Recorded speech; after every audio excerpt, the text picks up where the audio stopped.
Some stories are not loud. They do not arrive with drama.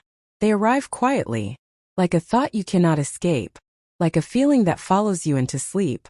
Some women do not break in their youth. They bend. They survive. They carry. And one day, they wake up different. If you are a story lover, then please like this video and subscribe to this channel. Now I start the story. I was 45 years old when I learned a word I had avoided my entire life. No. Before that, I had been everything except myself. A daughter who obeyed. A wife who adjusted. A mother who sacrificed. An employee who stayed silent. A woman who smiled while disappearing.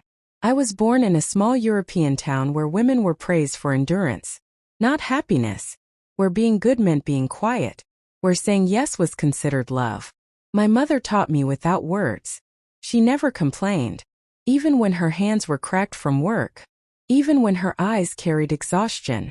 She believed silence was strength. I learned early that my needs were optional, that comfort belonged to others, that love was earned by giving. I married at 23, not because I was ready, but because it was expected. My husband was not cruel. He was simply accustomed to being first. His work, his meals, his opinions, his moods. I adjusted naturally, like water shaping itself around stone. When my children were born, I forgot myself entirely. I lived in schedules, lunch boxes, laundry, parent-teacher meetings, late nights. I loved them fiercely, but I disappeared quietly. Years passed like that. I became efficient, reliable, invisible. At work I did twice the effort, accepted half the credit, stayed late, left early when needed. I said yes when tired, yes when hurt, yes when overlooked. People liked me, 'cause I was easy. At home, I cooked even when sick. I listened even when unheard. I apologized even when wronged. And slowly, something inside me grew tired, not angry, just tired. 45.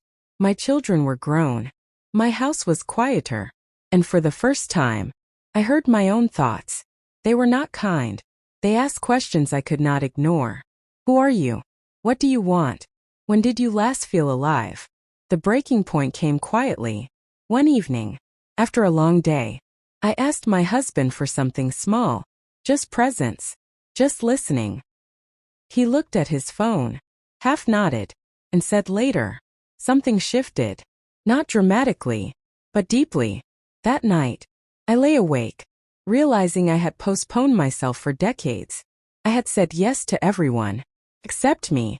The next morning, I felt unfamiliar courage, fragile, but real. Breakfast. He asked me to do something, routine, expected, and I said, no.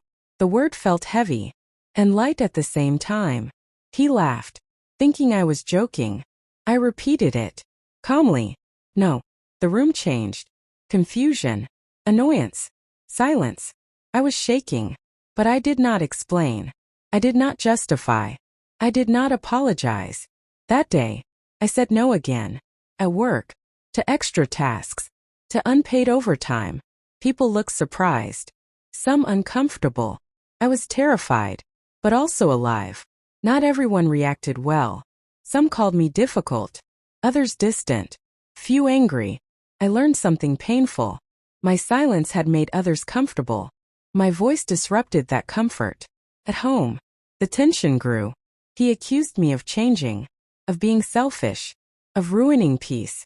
But peace built on self-erasure is not peace. It is survival.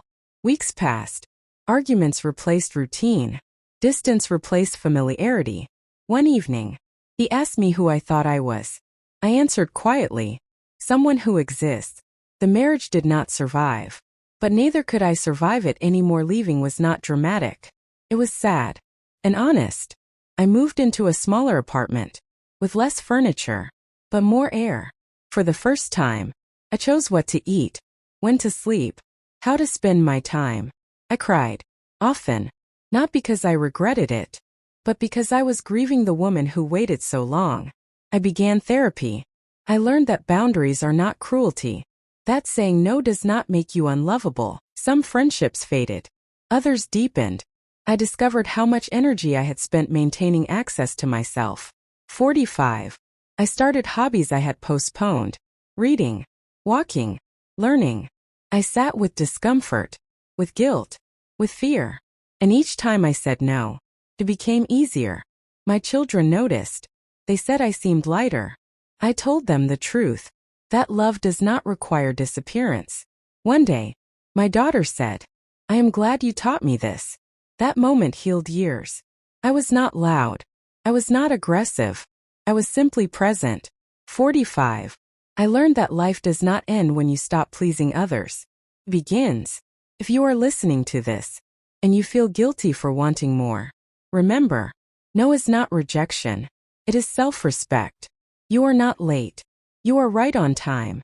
And sometimes, the bravest thing a woman can do is finally say no.